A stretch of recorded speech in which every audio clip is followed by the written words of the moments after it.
படத்தின் தயாரிப்பாளர் மற்றும் இயக்குனர் மற்றும் இசையமைப்பாளர் 2 பாட்டும் ரொம்ப நல்லா இருந்தது. உங்களோட ப்ரோக்ராமிங் நல்லா இருந்தது. பெஸ்ட். இன்னும் எக்ஸலண்ட்டாக பண்ணுவீங்க நம்பிக்கை இருக்குது. மேலும் இங்கே இருக்கும் திரு கே ராஜன் சார், என்னோட படத்துக்கு எல்லா படத்துக்கும் அப்பா கன்ஃபார்மாக அந்த ஆடியோ லான்ச்சுக்கு வந்துடுவார் என்னோட படத்துக்கு. அவருக்கு நன்றி சொல்கிறேன். 2வது குருடான் சார், எம்ஜிஆர் காலகட்டத்திலேருந்து ஒரு மிக சிறந்த ஒரு கதை வசனம் மற்றும் இயக்குனர். அவர் இந்த மேடையில் பார்த்து ரொம்ப சந்தோஷம். மற்றும் எனக்கு பிடிச்ச பாடம் முத்து மணிமாலை, அந்த பாடல் அண்ணன் உதயகுமார் அண்ணன் சந்தோஷம். மேலும் பேரரசு அண்ணன், என்னோட அருமை சகோதரர், அவருக்கு நன்றி சொல்லி, மேலும் எங்களோட அருமை சகோதரி, அவங்களும் டாக்டர் தான், ப்ரொஃபஸர். அதனால் அவங்களால தான் இந்த நிலைமைக்கு நான் இருக்கேன்னு அவங்க எல்லாருக்கும் ப்ரெஸ் மீடியா தெரியும். அவங்க பேர் டாக்டர் பத்மா. அந்த same life line hospital mister Rajkumar sir, ஏன்னா அவரோட வீடியோஸ் தான் நிறையா பார்ப்பேன். இப்போ தான் பேசியிருந்தேன் அவர்கிட்ட. என்னோட அசிஸ்டன்ட் டாக்டர்னு சொல்லும்போது அவர் ரொம்ப ஹாப்பியாக இருந்தார், ரொம்ப சந்தோஷம். அப்புறம் இந்த படத்தோட ப்ரொடியூசர், அவர் வில்லனாக நடிச்சிருக்காருன்னு சொன்னாங்க. அண்ணன் சொன்னாப்புல லாஸ்ட் ஷாட்டில் அந்த புல்லட் அவர் தான் வில்லன் நான் நினைக்கிறேன்.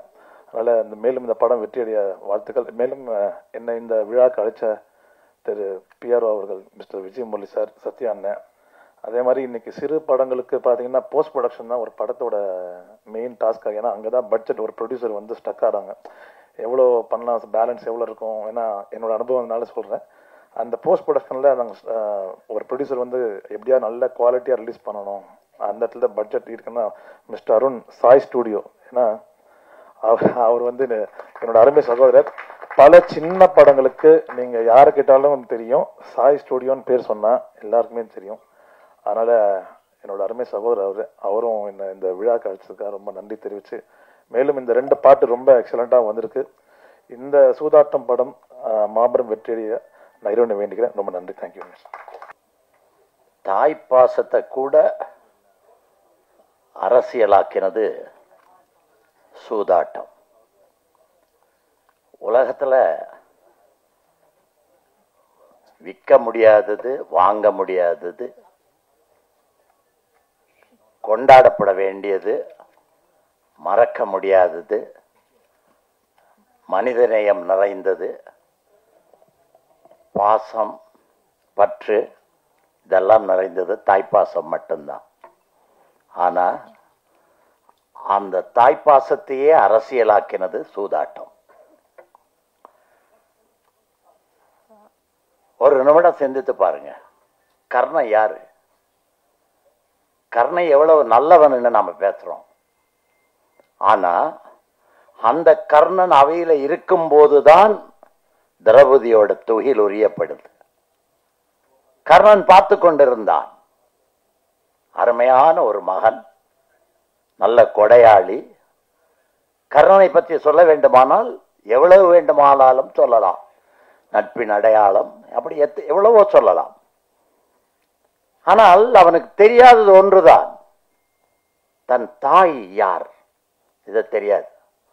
ஆனால் அவன்கிட்ட இருந்த வேதனை எல்லாம் ஒண்ணுதான். அந்த ஒண்ணுதான் அவனை கெட்டவனாக்குச்சு. இப்ப குந்தி தேவிக்கு தெரிஞ்சு போச்சு, தன் மகன் தான் கர்ணன். வர்றா, பாக்குறதுக்கு வர்றா, எல்லாம் பேசுறா. பேசிட்டு கடைசி என்ன கேட்டா? 2 வரம் கேட்டா. ஒண்ணு, நீ நாகாத்திரத்தை 2வது தடவை பிரயோகிக்க கூடாது. ஏன்னா நாகாத்திரத்தை அவ விட்டா அர்ஜுனன் செத்துருவான். அதனால ஒரு தடவை தான் யூஸ் பண்ணணும். கேட்கறது யாரு? தாய்.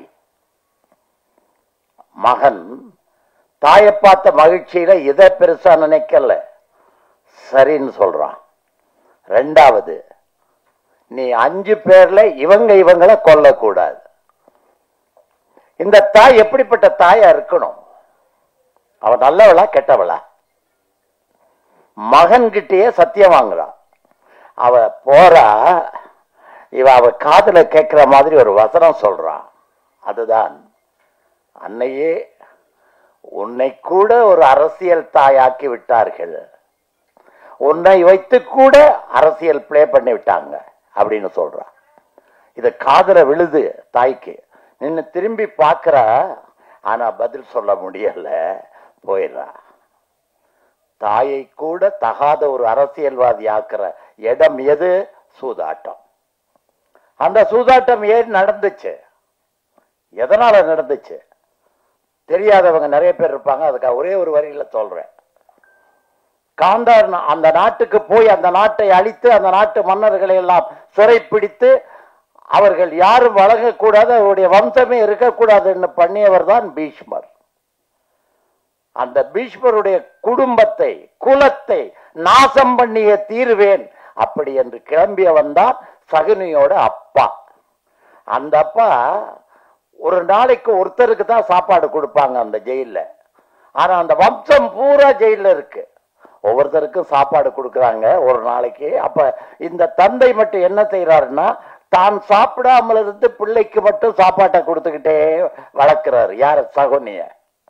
அதன் காரணமாக உணவில்லாமல் வறுமையினால் தந்தை சாகிறார். சாகும்போது சொல்கிறார், என்ன சொல்றாருன்னா, அந்த குடும்பத்தை அழிக்க வேண்டியதுதான் உன்னுடைய ஒரே கடமை அப்படிங்கிறான். இவனை எரிக்கிறாங்க, அவனுடைய விரல்கள்ல இருந்துதான் எடுத்து அந்த சூதாட்டம் பண்ற அந்த காய் இருக்கு இல்லையா, அதை ரெண்டு பண்றாங்க. அந்த ரெண்டையும் எடுத்து இவன் கையில கொடுக்கிறாரு. எப்படி கொடுக்கிறாருன்னா, நீ இதை வச்சுதான் ஜெயிக்கணும். சூதாட்டம் அங்கே ஒரு மகாபாரதத்தை உருவாக்கியது. அந்த சூதாட்டம் ராஜன் அவர்கள் இப்போது சொன்னார்கள், நீங்கள் புரிந்து கொண்டீர்களோ இல்லையோ எனக்கு தெரியாது. புரிகிற மாதிரி புரியாத மாதிரி ஒரு விஷயத்த சொல்றேன். அவருக்கு கிடைக்கிற வருமானம், அந்த சூதாட்டக்காரருக்கு கிடைக்கிற வருமானம் ஒரு நாளைக்கு 1000 கோடி, 2000 கோடி, 3000 கோடி, 4000 கோடி. அதனாலதான் அவர் ஆயிரக்கணக்கான ரூபாய்களை கட்சிகளுக்கு தானம் செய்கிறார். இது யாருங்கிறது உங்களுக்கு எல்லாருக்கும் தெரிந்திருக்கும். சுரண்டி பார்த்து வர்ற அந்த சூதாட்டக்காரர் தான். சரியா? மகாபாரதத்திலிருந்து இன்னைக்கு வந்தாச்சு யார் வரைக்கும்? அந்த பேர் உங்களுக்கு தெரியும், நான் சொல்ல வேண்டாம், ஏன்னா அது அரசியல் ஆயிடும். ஆனால் நான் சொல்ல விரும்பல. குந்தி எதற்காக அதை செய்தா? 2 வரம் வாங்கிட்டு போனா, தாய்ப்பாசத்துல தான் செய்தா. ஆனா அது கர்ணன் பார்வையில பார்த்தா அங்க அரசியல் சூதாட்டம். இங்க அதே அரசியல் சூதாட்டம். மாப்பிள்ளை ஒரு இடத்துல இருக்காரு, மாமனார் ஒரு இடத்துல இருக்காரு, இல்லையா? அதானே நடக்குது. அதானே அத்தனை கோடி ரூபாய் எங்க இருந்து வந்துச்சு? சூதாட்டத்துல இருந்து. அப்ப இந்த சூதாட்டம் எவ்வளவு கேவலமான விஷயம்ங்கிறத அதைத்தான் சொல்லி இருக்காங்க. அங்க ஆரம்பிச்சது, மகாபாரதத்தில் ஆரம்பிச்சு வந்து இன்னொரு ஸ்டேட்காரர் இங்க வந்து அவ்வளவு சம்பாதிச்சு அவர் மாப்பிள்ளை இங்க இருக்கக்கூடிய அளவுக்கு சூதாட்டம். இப்ப சூதாட்டம் படமா வந்திருக்கு. இதுக்கு முன்னாடியும் படமா வந்துச்சு. முத்துராமன் ஜெய்சங்கர் நடிச்சு மதுரை திருமாறன் நடித்து அந்த படம் ரொம்ப நல்ல படம், ரொம்ப நல்லா ஓடின படம். அதுவும் சூதாட்டம் தான். கரெக்டா? நான் சொல்றது கரெக்டா? கரெக்ட். இப்ப ஆற்றல் உள்ளவர்கள் ஜெயிக்கிறாங்க, சினிமால ஆற்றல் உள்ளவர்கள் ஜெயிக்கிறார்கள். ஆனா அதிர்ஷ்டம் உள்ளவர்களும் ஜெயிக்கிறாங்க. ஆற்றல் உள்ளவர்கள் மட்டும்தான் ஜெயிக்கிறார்கள் சொல்ல முடியாது. ஆற்றல் உள்ளவர்கள் யாரு? ஆர்.வி. உதயகுமார். எத்தனை படம் வரிசையா சொல்லலாம். அடுத்தது அந்த டைரக்டர் பேரரசு, வரிசையா சொல்லிட்டே போலாம்.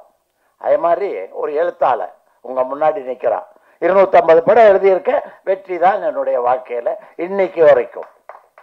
ஆக அங்க ஆற்றல், அதிர்ஷ்டம். டி. ராஜேந்தர் வேலை செய்தார்னு ஒரு படம் சொல்லுவாங்க. என்ன படம்? ஒருதலை ராகம். ஆனா அதுல டைரக்டர் பேர் வந்தது யாரு? உங்களுக்கு தெரியும். அது எப்படி சொல்றது? ஆற்றல் இருந்திருந்தால் அவர் என்னைக்கும் ஜெயிச்சுக்கிட்டு தானே இருக்கணும். இத்தனை வருஷம் ஆச்சு. உதயகுமார் இருக்காரு, அவர் இருக்காரு, நான் இருக்கோம், நாங்கெல்லாம் இருக்கோம். என்ன காரணம்? ஆற்றல். அதிர்ஷ்டம் ஒரு படத்தோட போயிடும், 2 படத்தோட போயிடும், 3 படத்தோட போயிடும். ஆனா இங்க ஆற்றல் உள்ள இன்னொருத்தர் இந்த மேடையில் இருக்காரு. இன்னைக்கு யார் பெரிய ஹீரோன்னு சொன்னா, விஜய் ஒரு பெரிய ஹீரோ, அஜித் ஒரு பெரிய ஹீரோ. இந்த 2 பேரையும் வச்சு படம் எடுத்த ஒருத்தர் இங்க இருக்காரு, இந்த மேடையில் இருக்காரு. 1995 என்னமோ அந்த படம் எடுத்தாரு. கரெக்டா? சவுந்தரபாண்டியன் காணமே. அவர் எடுத்தார் அந்த படம்.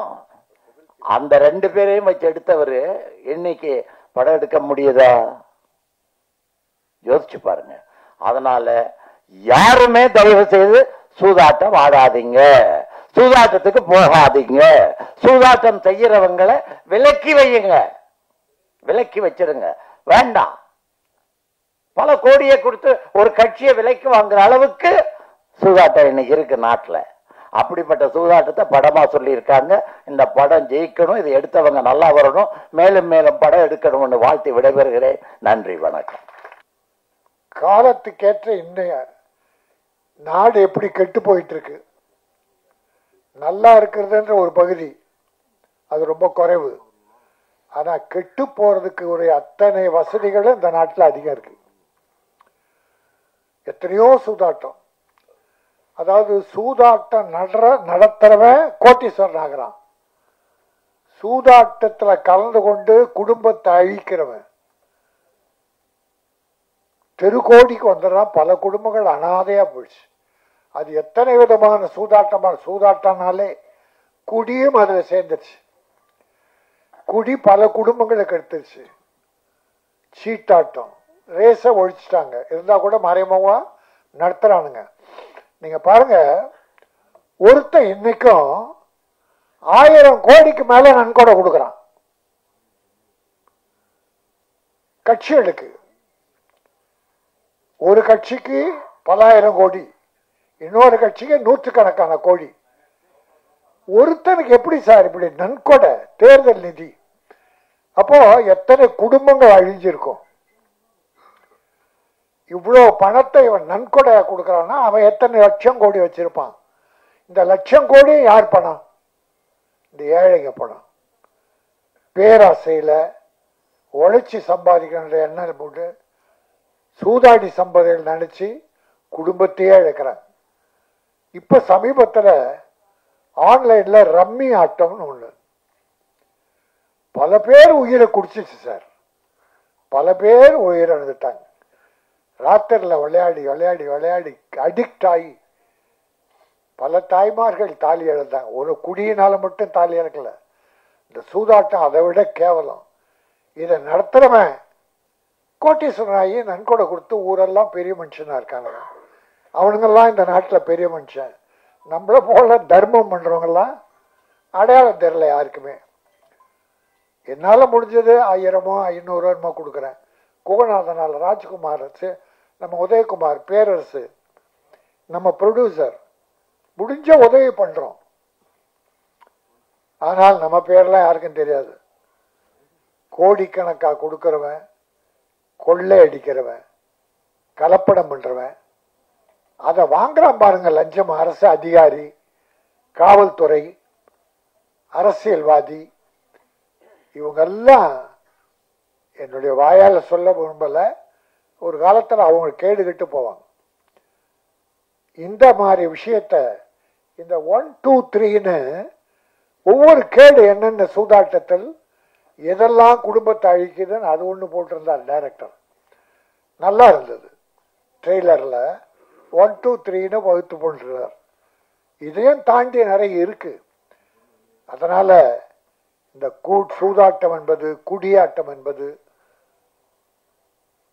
மக்கள் இங்க எல்லாம் நல்ல மக்கள், நான் இவங்க சொல்ல வேண்டியதில்லை.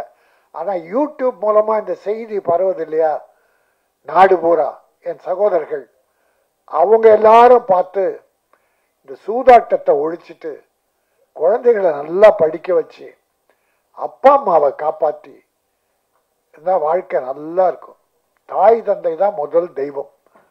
இந்த தாயின் தந்தையை காப்பாற்றுறவங்க எல்லாம் நல்லா இருப்பாங்க. நீங்க சூதாடுற அந்த பணத்தை தாயின் தந்தைக்கு சாப்பாடு போட்டு மருந்து வாங்கி கொடுத்தீங்கன்னா அந்த புண்ணியம் காலமெல்லாம் இருக்கும் என்பதை இந்த சூதாட்டம் படத்தின் மூலமாக தம்பி டைரக்டர் சசி சுந்தரம் நல்லா பண்ணியிருக்கார். நடிச்சவங்க எல்லாம் கூட இயற்கையா நம்ம கிராமத்தில் இருக்க மாதிரி, நம்ம குடும்பத்தில் ஒருத்தர் மாதிரியே இருந்தாங்க. மியூசிக் தம்பி ரெண்டு பாட்டு, ஒன்று மஜா பாட்டு நம்ம உதயகுமார் ரொம்ப ரசிச்சு அதை பாராட்டினாரு. தேவை, வேற வழி இல்லை. எல்லா மக்களையும் கவரணும்னா அப்படிப்பட்ட ஒரு பாங்கு வேணும். ஒரு லவ் சாங், ரெண்டுமே நல்லா இருந்தது. தம்பி உங்களுக்கு நல்ல எதிர்காலம் இருக்கு. என்னுடைய தம்பி விஜய முரளி, அவன் யார் ஒருத்தரை கூப்பிட்டு பாராட்டானோ அவங்களுக்கு ஏதாவது ஒரு எதிர்காலம் இருக்கும். அப்படிப்பட்ட அருமை தம்பி விஜய முரளிக்கும் மற்ற அத்தனை பேருக்கும் என் உளம் நிறை நன்றி சொல்லி, சூதாட்டம் என்பது நம் வாழ்க்கையில் இருக்கவே கூடாது, யாருடைய வாழ்க்கையிலும் இருக்கக்கூடாது. உழைப்பால் உயர்வோம். உழைப்பு தான் ஒவ்வொருவரையும் காப்பாற்றும், குடும்பத்தை காப்பாற்றும். ஆகவே உழைப்போம், உயர்வோம், மற்றவர்களையும் உயர வைப்போம், வாழ வைப்போம். இந்த படம் வெற்றி பெற்று ப்ரொடியூசரை வாழ வைக்கணும், அவர் அடுத்து படம் தயாரிக்கணும். என்னுடைய வாழ்த்துக்கள். நன்றி, வணக்கம். இந்த படத்தை என்னை சஜஸ்ட் பண்ணது அருண் சாருக்கும், அப்புறம் டைரக்டர் சாருக்கும், ப்ரொடியூசர் சாருக்கும் நன்றி.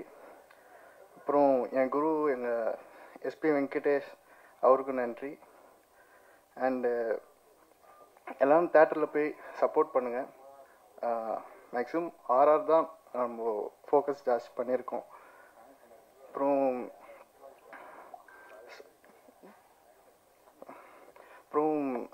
ஆக்சுவலி ரெண்டாவது சாங் தான் நான் ப்ரோக்ராம் பண்ணியிருக்கேன். And thank you. எனக்கு இங்க நிறைய பெண்கள் இருக்கீங்க.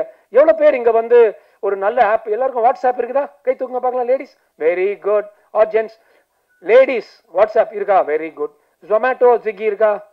அது இல்ல. சரி, வேற ஏதாவது ஆப் இருக்கா? தற்பாதுகாப்புக்கு SOS இருக்குது, போட்டிருக்கீங்களா? Very good. நீங்க போட்டிருக்கீங்களா? போடணும். 30 செகண்ட்ல நீங்க டவுன்லோட் பண்ணலாம். கல்லூரியா பெண்கள் கல்லூரிக்கு போய் நாங்க பேசிட்டு இருக்கிறோம். ஆனா அது பழண்டா.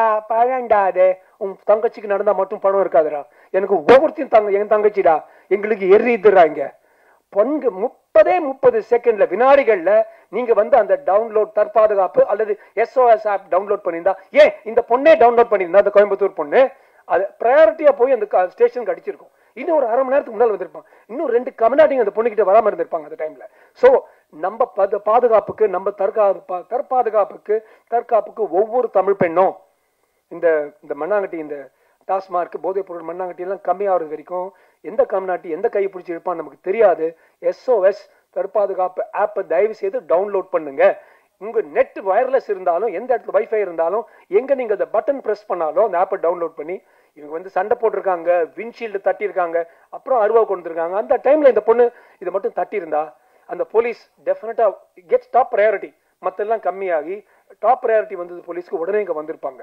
என்ன, நம்ம ஆட்களை நம்ம தான் பாதுகாத்துக்கணும். எல்லார்ட்டையும் நான் எடுத்து சொல்றேன், போதைப் பொருளையும் ஒழிக்கணும். நீங்க சொல்றீங்க இந்த பாரதிய நியாய சமிதா, எப்ப நான் பாலிடிக்ஸ் உள்ள வர நினைச்சேன், அப்ப கான்ஸ்டிடியூஷன் ஆஃப் இந்தியாவை படிச்சேன், பாரதிய நியாய சமிதா படிச்சேன். அதுல வந்து பாத்தீங்கன்னா 69, 70, 71, 72 அபவுட் ரேப்.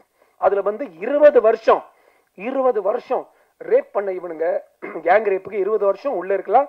அல்லது ஜட்ஜ் நினைத்தால் அவங்க வந்து நேச்சுரல் லைஃப், அதாவது 85 வயசு வரைக்கும் ஆடுறாங்க வச்சுங்க, அந்த 85 வயசு இந்த கம்நாட்டிக்கு உள்ள இருக்கணும்.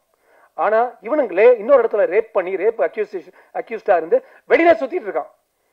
நேரோட பிறந்த நாள், பாவுசி பிறந்த நாள், அம்பேத்கர் பிறந்த நாள், காந்தி பிறந்த நாள், எவனாவது பிறந்த நாள்னு சொல்லி வெளியில அமுச்சு விட்டுறாங்க இந்த பசங்களை. நம்ம எல்லாம் ஒன்று கூடி அரசியல் இல்லாமல் பாலியல் வன்கொடுமை, திருப்பியும் சொல்றேன் சார், உங்க வீட்டுல நடக்கலாம் சார், 9,000 வந்துருச்சு சார், அப்படியே விட்டீங்கன்னா 90,000 ஆகும்.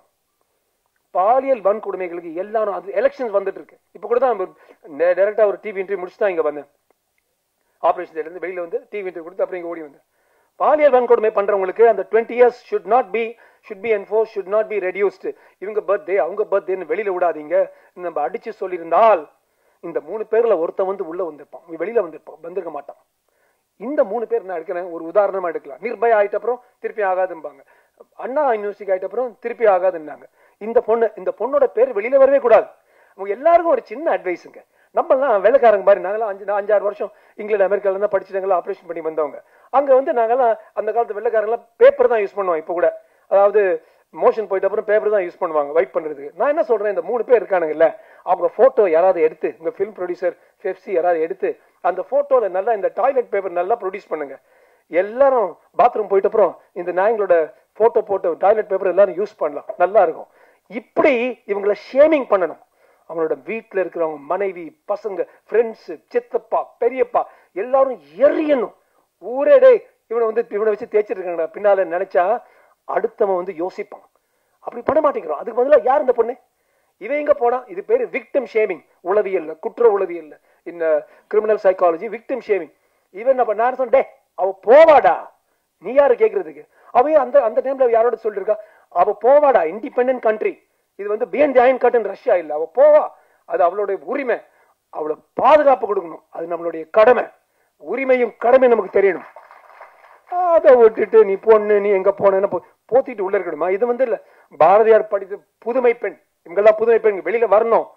இன்னும் எல்லாரும் நேர்கொண்ட பாருங்க, நோ மீன்ஸ் நோன்னு சொல்றோம்ல, இதுதான் அது.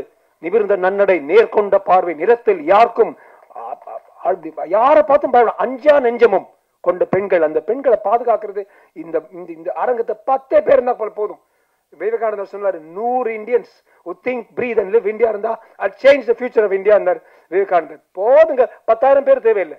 இந்த காலத்துல டெக்னாலஜி இருக்கு, தொழில்நுட்பம் இருக்கு, சரியான விஷயம், சரியான மனுஷன், சரியான ரகத்துல பேசுறா, சரியான இடத்துக்கு போய் சேரும்.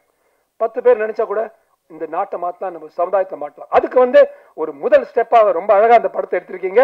இது நிறைய யார் பாக்குறவங்களோ இல்லையோங்க, நான் டெஃபினட்டா பாக்குறேன். நான் எவ்வளவு இடத்துல சொல்ல முடியுமோ. காந்தி சொன்னார், you be the change you want to see. இது மாதிரி நல்ல படம் போகணுமா, நம்ம பார்க்கணும். நம்ம திருப்பி இந்த டிஷி படம் பார்க்கணும். ஒரு தட்டுவான், 300 டைரக்ஷன்ல எல்லாம் போவாங்க. நம்ம ஆளுங்க தட்டும் போது எல்லாம் கராட்டே பிளாக் பெல்ட், அது மாதிரி எந்த அடி குத்தும் இல்லை, 100 மைல் எல்லாம் போக மாட்டாங்க. 3 பேர் 2 பேர் நம்ம போடலாம். இது டிஷ்ங்கிறாங்க, அப்படியே போறாங்க. அதை பார்த்து திருப்பியும் அதே பார்த்து கை தட்டும், அந்த சிஜி பார்த்து. இது மாதிரி படத்தை பாருங்க சார். நீங்க எல்லாம் பாக்குறீங்களா? நான் பாக்குறேன் சார், எல்லாரும் சேர்ந்து பார்க்கலாம் சார் சொல்லி இந்த வாய்ப்பை கொடுத்ததற்கு நன்றி சொல்லி விடைபெறுகிறேன். நன்றி, வணக்கம், all the very best. Thank you all very much. ஒரு அமைச்சர் 1000 கோடி 2000 கோடி ஊழல் பண்ணாருன்னா நம்ம அரசை எதிர்க்கலாம் சார், கேள்வி கேட்கலாம் சார். கலாச்சாரம் காய்ச்சப்படுது அப்படின்னா நம்ம அரசாங்கத்தை கேள்வி கேட்கலாம். ஒரு பாலம் கட்டினாங்க 500 கோடிக்கு, 1 மாசம் இடிஞ்சு விழுந்துச்சு, அப்போ நம்ம அரசை கேள்வி கேட்கலாம், எதிர்த்து கேள்வி கேட்கலாம். ஆனா இந்த மாதிரி ஒரு பொண்ணை சீரடிச்சாங்க வச்சுங்களேன் எங்கேயாவது, அதுக்கு நம்ம அரசை கேள்வி கேட்கக்கூடாது. இந்த சமூகத்தை கேள்வி கேட்கணும், இந்த சமுதாயத்தை ஆராய்ச்சி பார்க்கணும். நம்ம எல்லாத்துக்குமே அரசாங்கத்தை கேள்வி கேட்டு இருந்தோம்னா சரி வராது. அது அரசாங்கத்தின் இது வேற, இது வேறு. இது நாடு குட்டிச்சுராப்பு இருக்கு, கலாச்சாரம் போச்சு, சீரழிச்சு போச்சு. எவனோ 4 பேர் சீரழிக்கிறான். அப்ப இதுக்கும் நான் சொல்றேன், இங்க எல்லாருமே அரசியல்வாதி பார்வையில பார்க்க கூடாது. எதிர்கட்சியா இருக்கட்டும், ஆளுங்கட்சியா இருக்கட்டும், உதிர்கட்சியா இருக்கட்டும், பூச முளைச்ச கட்சியா இருக்கட்டும், இங்க எல்லாருமே ஒரு நடந்துட்டா, இங்க ஒரு பொண்ணுக்கு ஒன்று ஆன உடனே நீங்க அரசியல்வாதியா குரல் கொடுக்கூடா சார், ஒரு மனுஷனை குரல் கொடுக்கணும் சார், மனுஷனை குரல் கொடுக்கணும், ஆதங்கத்தில் குரல் கொடுக்கணும். அப்பதான் இதுக்கு தீர்வு வரும். சும்மா அரசியல் எதுக்கு இருக்காக குரல் கொடுத்தோம்னா அதுக்கு நீ ஊழல் எதிர்க்க. டாஸ்மார்க் கடை திறந்துருக்காங்களா, அதை எதிர்க்கலாம். இந்த மாதிரி ரகசியம் அந்த மாதிரி தெரியாம சூதரம் நடக்குதா, அதுக்கு நம்ம அரசாங்கம். இந்த பாலியல் பலாத்காரத்துக்கு யாரும் அரசியல்வாதியா குரல் கொடுக்காம எல்லாரும் மனுஷனா குரல் கொடுத்தா தான் இது ஒரு தீர்வு வரும். ஒரு அரசாங்கத்தை குற்றம் சுமத்துவதற்காக எண்ணத்துல நீங்க குரல் கொடுத்தீங்கன்னா இதுக்கு தீர்வு வராது. உனக்கு ஒரு வாய்ப்பு கிடைச்சி போச்சு, அரசாங்கத்தை நம்ம கேட்டுருவோம், அதுக்கு கேட்காம இருக்கலாம்யா, அதுக்கு கேட்காம இருக்கலாம். ஒரு பொண்ணை சீரழிச்சிட்டாங்கன்னா நமக்கு கோபம் அட்டிவரோட பொங்கி நம்ம கேள்வி வைக்கணும். எல்லாத்துக்கும் அரசியல் பேசுறது. இந்த கோவில் நடந்தது, இது நம்ம ஒவ்வொரு அண்ணா நடந்துச்சு, இதுதான் கடைசியா இருக்குன்னு சொன்னோம். அதுக்கப்புறம் 100 நடந்துச்சு, இதுதான் கடைசியா இருக்குன்னு சொன்னோம். இப்போ கோவில் நடந்துச்சு, இதுதான் கடைசியா இருக்குன்னு சொல்றோம். கடைசியா இருக்கு நம்ம சொல்றோம், அது தொடர்ந்துட்டு இருக்கு. அப்ப இது ஒரு முடிவுக்கு வரணும்னா என்ன பண்ணணும்? அங்கே அரசாங்கம் சரியான முடிவு எடுக்கணும். அது நம்ம வேண்டுகோளை வைக்கணும். ஒரு ஆணவ படுகொலைக்கு தனி சட்டம் வேணும்னு சொல்றாங்கல்ல, அதே மாதிரி இந்த மாதிரி பாலியல் வன்கொடுமைக்கும் தனி சட்டம் வேண்டும். அது அவனை சுட்டு கொண்டாலும் பரவாயில்ல, வெட்டி கொண்டாலும் பரவாயில்ல. அதுக்கப்புறம் பொண்ணு மேல ஒரு கை வைக்கும் போது ஏற்கனவே இது மாதிரி பண்ணவனுக்கு வந்த தண்டனை புத்தியில படணும், கண்ணு முன்னாடி தெரியணும். இன்னொன்னு, ஊடகங்கள் இன்னைக்கு அரசியல் கட்சி தலைவர்கள் பேசுறதெல்லாம் நம்ம லைவ் மாதிரி போட்டுக்கிருக்கோம், விவாத பொருளாக்குறோம். நம்ம ஒரே விஷயத்துல இந்த பாலியல் விஷயத்தில் மட்டும் நம்ம இதெல்லாம் தவிர்த்துட்டு நாட்டு சேவையை மனசுல வச்சுக்கிட்டு இந்த சீரழிச்சாங்கல்ல இவங்களை காட்டணும் சார். இவங்களை மூஞ்சிய காட்டிட்டே இருக்கணும். இது வரைக்கும் மூஞ்சி காட்டல, ஷேடோ காட்டுறாங்க. அங்கே சுட்டான் ஓடுறான், அவன் மூஞ்சி காட்டுறதுக்கு என்ன இருக்கு? அவன் என்ன கால் சுட்டாங்களே, சுட்டத்தை காட்டுங்க. எப்படி எங்களுக்கு பயம் வரும்? இந்த மற்றது பூரா வெளியே வந்துடுறாங்க. இந்த ஒரு நடிகர் ஒரு போதை பொருள் யூஸ் பண்ணாரு, விற்கல, யூஸ் பண்ணிட்டாரு. மறுநாள் ஃபுல்லாக பிளாஸ் அவர் பேஸ் லைவ் போய்கிட்டு இருக்கு. இப்படி போதை பொருள் சாப்பிட்டாரு பண்ணிட்டார். அப்போ ஒரு போதை பொருள் யூஸ் பண்ண ஒரு நடிகர் கைது பண்ணிட்டியா, அவர் தனிப்பட்ட வாழ்க்கை. இந்த பெண்களுக்குள்ள இந்த மாதிரி பாலியல் தொலைங்கிறது தனிப்பட்டதில்ல, சமுதாயம் சார், சமுதாயத்தோட சீர்கேட்டது. அப்ப இதை நம்ம கொஞ்சம் மற்றதுக்கு முக்கியத்துவம் இதையும் கொடுக்கணும். நீங்க காட்டுற நீங்க இது எந்த டெவலப்மெண்ட் காட்டுறோ அதை பார்க்கும்போது இந்த மாதிரி என்ன உலகம் பயம் வரணும். இப்போ திருப்பி ஒரு நப்பாசை இதுதான் கடைசியா இருக்கணும். இந்த அரசாங்கம் நீங்க ஆணவ படுகொலைக்கு தனி சட்டம் எப்படி துணிஞ்சு சொன்னீங்களோ அதே மாதிரி இதுக்கு தனி சட்டம் அமையணும்.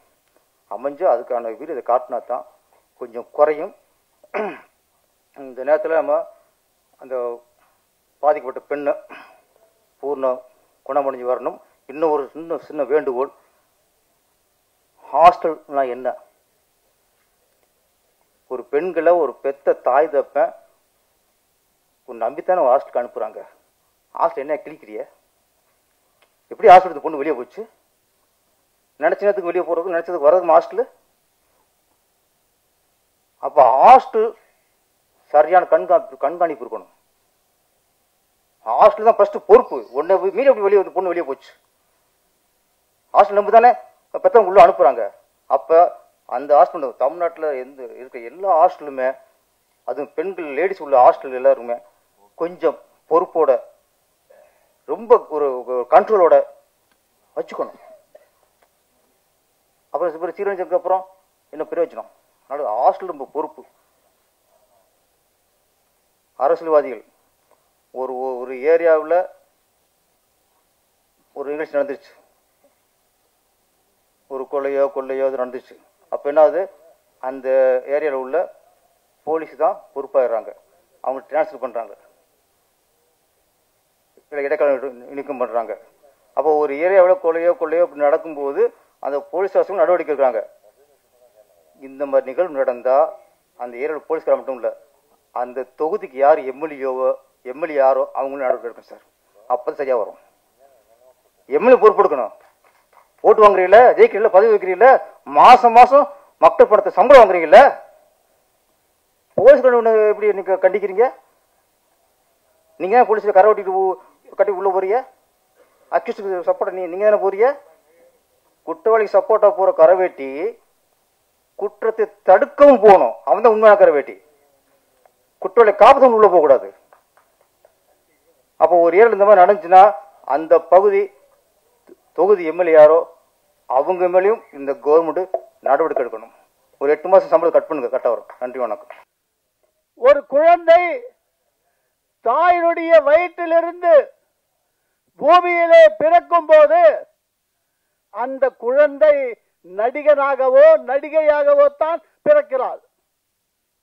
எப்படி தெரியுமா? தாயை பார்த்த உடனே ஒரு புன்முகத்தோடு தாயிடம் பார்க்கிறாள். தந்தையை பார்க்கும் போது தந்தையை பார்க்கின்ற ஒரு புன்முறுவல் வேற ஒரு மாதிரியாக இருக்கும். அதே போல் நமக்கு தெரியாத ஒரு உருவம் வந்திருந்தால் அவர்களோடு நீங்கள் கூப்பிட்டு கொடுத்தால் கூட அவரிடத்தில் செல்லுவதில்லை. இப்படி பிறந்த ஒரு குழந்தைக்கு யாரிடம் எப்படி நடிக்க வேண்டும் என்பது நன்றாக தெரியும். அந்த வாய்ப்பை பெரிய பெரிய தயாரிப்பாளர்கள் எங்களை போன்ற சிறிய கலைஞர்களுக்கு கொடுத்து கலை உயர்த்துவது மட்டுமில்லாமல் உங்களோடு நாங்களும் சேர்ந்து பயணித்துக் கொள்கின்றோம் என்பதை இந்த நேரத்திலே குறிப்பிடுகின்றேன். இதுல கிருஷ்ணகிரி மாவட்டம் அப்படின்னு ஏன் குறிப்பிட்டோம் அப்படின்னா, தமிழ்நாடு முழுக்க இருக்கு, இல்லைன்னு சொல்ல வரல.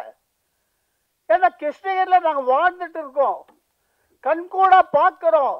தற்கொலை பண்ணிக்கிட்டாங்க. அதெல்லாம் பார்க்கும்போது ஏன்டா இந்த சூதாட்டம் இந்த அளவுக்கு மோசமான ஒரு நிலைமையில போயிட்டு இருக்கு. சார், காலையில கடை திறக்கிறதுக்கு முன்னாடி கூட சாராய் குடிக்கிறதுக்கு போறான். அதுக்கிட முன்னாடி இந்த 3 சீட்டு சுழன்றதுக்கு போறான் சார். இது பார்க்கும்போது என்னடா எழுந்ததும் நேரா சூதாட்டத்துக்கு போறானே தவிர குடும்பத்தை பார்க்க மாட்டாங்கிற ஒரு வேதனை இருக்கு. அதனால இந்த திரைப்படங்கள் இப்பொழுது கிருஷ்ணகிரி மாவட்டத்தில் வந்து நிறைய படங்கள் எடுக்கிறாங்க. இப்போ அந்த திரை உலகத்துக்கு நிறைய ஒரு லொகேஷன் எல்லாமே எங்க கிட்ட இருக்கு. அது இல்லாம நிறைய படம் எடுத்துட்டே இருக்காங்க. நீங்களும் ஏதாவது அங்கே படம் எடுக்கணும் அப்படின்னா நாங்கள் எல்லாம் சேர்ந்து ஒத்துழைக்கிறோம். நாங்களே ஒரு நடிகர் சங்கத்தை உருவாக்கி இருக்கிறோம். அது வந்து அன்அபிஷியலா அந்த மாவட்டத்தில் மட்டும் நாங்கள் உருவாக்கி இருக்கோம். அதுக்கும் நான் தான் தலைவர், என்னுடைய நண்பர் ஒருத்தர் செயலாளர்.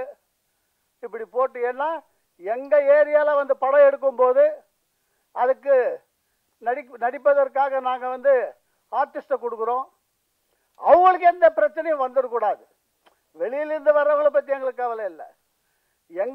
நாங்கள் கொடுக்கக்கூடிய நடிகைகளுக்கு வந்து எந்த ப்ராப்ளமும் வரக்கூடாது.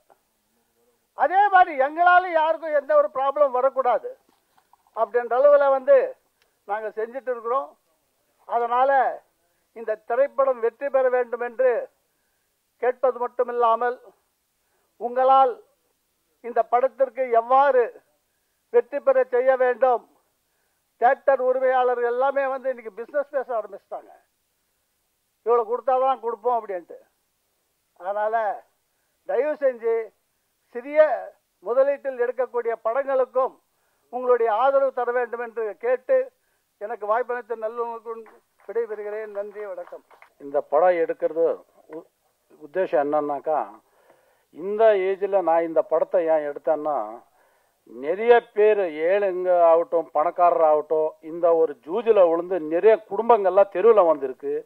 நிறைய பேர் பார்த்து பார்த்து பார்த்து பார்த்து சலிச்சு போச்சு. என்னால் முடிஞ்ச அளவுக்கு யாருக்கு தகவல் கொடுக்கணுமோ இது பண்ணணும் எல்லாம் பண்ணியாச்சு. ஆனால் இது ஒரு பெரிய விஷயமா எடுத்துக்கல. நான் நினைச்சேன் எதுக்கு இதை நம்ம போய் அரசியலாக்கணும், அட்லீஸ்ட் ஒரு படமாக எடுத்து காட்டிட்டாலன்னா மக்கள் என்னாங்கன்னா அதை பார்த்து திருந்துவாங்க, நிறைய குடும்பங்கள் நல்லாவும் அப்படின்னு நினைச்சுதான் அந்த ஒரு அதை விட்டு மித்த வேற ஏதோ யாரை புண்படுத்தணும் யாரை வந்துட்டு நம்ம எதிரிக்கணும்னு இல்லை. ஆனா இது படம் கண்டிப்பா எல்லாரும் பார்க்கணும். ஏன்னாக்கா இந்த படத்துல பார்த்தா அட்லீஸ்ட் ஒரு 1000 பேர் இல்லைன்னாக்கா அட்லீஸ்ட் ஒரு 100 பேர் வேணா திருந்துவாங்க. அந்த 100 பேரை திருந்தாலே 100 குடும்பம் நல்லா வாழ்ந்துடும். ஏன்னா இப்ப நடக்கிற எல்லாமே எல்லாருக்கும் தெரியும். இப்போ ஏன்னா எல்லாரோட குடும்பத்தை பார்த்தா நமக்கு பாவமா இருக்கு. ஏன்னாக்கா இது என்னடா, இது நம்ம குடும்பம், நம்ம நாடு, நம்ம எங்க போயின்னு இருக்கோம். என் பாட்டா முப்பாட்டம் காலத்துல தான் மீடியா இல்லை, ஒண்ணுமே இல்லை, எல்லாமே எப்படியோ நடந்துச்சு. பக்கத்துல நடக்கிறதே தெரியாது. இப்போ வெளிநாட்டுல நடக்கிறத நம்ம உக்காந்த இடத்துல பாக்குறோம். ஆனா நம்ம டெக்னாலஜிக்கு இவ்வளவு டெவலப் ஆயிருக்கு. நம்ம நாடு எங்கேயோ போயின்னு இருக்குது. நாங்க இன்னும் திருந்தாத நம்ம நாட்டை பத்தி இன்னொருத்தர் பேசுற போது நமக்கு ஏகப்பட்ட வேதனை இருக்கு. அதனால தயவுசெய்து இந்த படத்தை எல்லாரும் ஒரு வாட்டி பார்க்கணும். ஏன் பார்க்கணும்னா இந்த படம் நான் எடுத்திருக்கேன்றதுக்கோசரம் இல்லை, அட்லீஸ்ட் நம்ம நாட்டில் இருக்கிற நம்ம மக்கள் திருந்தணும், எல்லா குடும்பத்திலையும் நல்லா இருக்கணும். ஏன்னா இப்ப நடக்கிறது எல்லாமே பார்த்தா அதை நம்ம இப்ப நான் அது பேசினா ஒரு அரசியல் ஆயிரும். எனக்கு அதை நான் பேச விரும்பல. ஏன்னா இதுக்கு முன்னே வந்து பேசின சார் எல்லாருமே அதை பத்தி விளக்கமா சொல்லியிருக்காரு. ஆனா இது யாரோட மனசாகட்டும், யாரோட அரசியல் ஆகட்டும், வாழ்க்கை புண்படுத்தணும்ட்டு ஒன்றும் இல்லை. ஆனா இந்த படத்துல நடிச்சவங்க எல்லாம் வில்லேஜ்ல இருந்து வந்தவங்க தான். எல்லாரும் யாரும் பணக்காரர் இல்லை, எல்லாம் ஏழை குடும்பத்திலிருந்து வந்து அவங்களா சுயமா வந்து நடிச்சு கொடுத்துருக்காங்க. ஆனா அத்தனை பேருக்கு ஒரு வாய்ப்பு கிடைக்கணும். இதுக்கு மேல அவரும் நல்லா எல்லாரும் நல்ல ஒரு ஆர்டிஸ்ட் ஆகிட்டு வரணும்ன்றதான் என்னோட ஆசை. அதுக்கு மாதிரி இங்க வந்திருக்கிற எல்லா மீடியாவும் பிரஸ் ஆகட்டும், எல்லாரும் ஆகட்டும், தயவு செஞ்சு இது உங்களால எவ்வளவு தொழுவுக்கு கொண்டு போய் முடியுமோ அவ்வளோ தொழில் போய் கொடுத்தீங்களா அந்த நன்றி கடனை உங்களுக்கும் கிடைக்கும். ஏன்னாக்கா இந்த படத்துல எடுத்திருக்கிறது சும்மா இது மட்டும் இல்லை, டைம் பாஸ்க்காக எடுக்கல. ஆனால் நிறைய விஷயம் இருக்கு இதுல. ஒரு மனுஷன் பிறந்தப்பிலேருந்து சாவர வரைக்கும் என்னென்ன பண்ணுமோ அது பண்ணல, எது பண்ணக்கூடாதோ அதை தான் இந்த நாட்டில் இப்போ நடந்துன்னு இருக்குது. அதனால இன்னும் என்ன மாதிரி இல்லை, இன்னும் எத்தனை பேர் வந்தாலும் நம்ம நாடு நல்லா திருந்துமோ இல்லைன்னு எனக்கு ஒரு சந்தேகமா இருக்கு. ஆனா என்னால முடிஞ்ச அளவுக்கு அட்லீஸ்ட் ஒரு 10 பேருக்கான நல்லதா பண்ணிட்டு போலாம்னு தான் இந்த படம் எடுத்திருக்கோம். தயவுசெய்து யார் கைங்களும் எதான மனசாரா இருந்தா மன்னிக்கணும். நன்றி, வணக்கம்.